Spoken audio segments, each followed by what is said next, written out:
வணக்கம். இன்றைய தினத்திலே சர்வதேச மாற்றுத்திறனாளிகள் தினத்தை முன்னிட்டு இங்கே கண்ணங்குறிச்சி பகுதியிலே அனைத்து மாற்றுத்திறனாளிகளும் ஒருங்கிணைந்து சாலை விபத்து குறித்தான ஒரு விழிப்புணர்வு பேரணி இங்கே நடைபெற்று இருக்கிறது. இந்த விழிப்புணர்வு பேரணியாவது எதற்கானது என்று பார்த்தால், மாற்றுத்திறனாளிகள் நிறைய பேர் இந்த சமூகத்தில் சிரமப்பட்டு கொண்டிருக்கிறோம். இனி ஒரு மாற்றுத்திறனாளிகள் உருவாகக்கூடாது என்ற ஒரு நல்ல நோக்கத்திற்காக இந்த விழிப்புணர்வு பேரணி நடைபெற்றது. அதைத் தொடர்ந்து இந்த மாற்றுத்திறனாளி தின விழாவும் சேலம் மாவட்ட மாற்றுத்திறனாளிகள் சங்க கூட்டமைப்பின் சார்பாக நடைபெற்று கொண்டிருக்கிறது.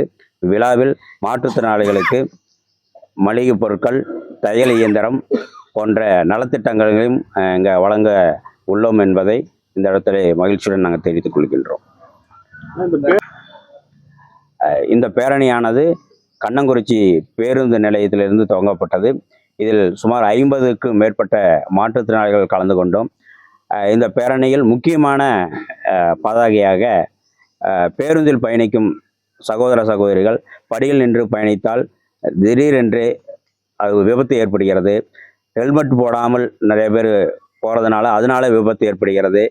மது அருந்திவிட்டு வாகனம் ஓட்டுறதுனால அதனால விபத்துகள் ஏற்படுகிறது. இப்படிப்பட்ட விபத்துகள் இன்றைய தினத்தில் பார்த்தீங்க அப்படின்னா, போலியோ என்ற நோய் முற்றிலும் தவிர்க்கப்பட்டது. ஆனால் விபத்தினால் ஏற்படக்கூடிய ஊனம் தான் இன்றைக்கு அதிக அளவில் உருவாகிட்டு இருக்கிறதுனால இதை மக்களுக்கு ஒரு விழிப்புணர்வாக நாங்கள் கொடுக்கணும் அப்படின்னு சொல்லி 50 மாற்றுத்திறனாளிகள் இந்த பேரணியை தொடர்ந்து பயணித்து இந்த புதுப்பட்டி மாரியம்மன் கோயில் இந்த பேரணியானது நிறைவடைந்துள்ளது.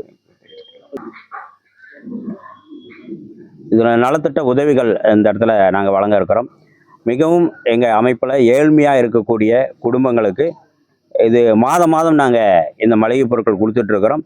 அதை சார்ந்து இன்றைய தினம் மாற்றுத்திறனாளிகள் தின விழா கொண்டாடுவதனால இன்றைய தினமும் அவர்களுக்கு இந்த நலத்திட்டம் வழங்கணும். அதுவும் இல்லாமல் தொழில் செய்வதற்கு முடியாமல் இருக்கக்கூடிய ஒரு பெண் மாற்றுத்திறனாளிக்கு தையல் இயந்திரம் கொடுத்து அவங்களுக்கு தையல் கடை அமைத்து கொடுக்க உள்ளோம். அதுபோன்று பல்வேறு விஷயங்கள் இந்த அமைப்பின் சார்பாக நிறைய நடத்திட்டு இருக்கிறோம்.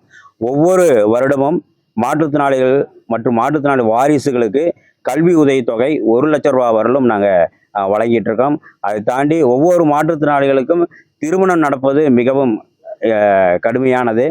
அதை எளிதாக்கக்கூடிய வகையில் சுயவர நிகழ்ச்சி ஏற்படுத்தி அந்த சுயவரத்தில் தேர்ந்தெடுக்கப்படும் ஜோடிகளுக்கு 2 லட்சம் ரூபாய் செலவில் சென்னை கீதா பவன் அறக்கட்டளை மூலியமாகவும் தமிழ்நாடு மாற்றுத்திறனாளிகள் சங்கங்களின் கூட்டமைப்பின் சார்பாகவும் 2 லட்சம் ரூபாய் செலவில் திருமணம் நடத்தி வச்சுட்டு இருக்கிறோம்.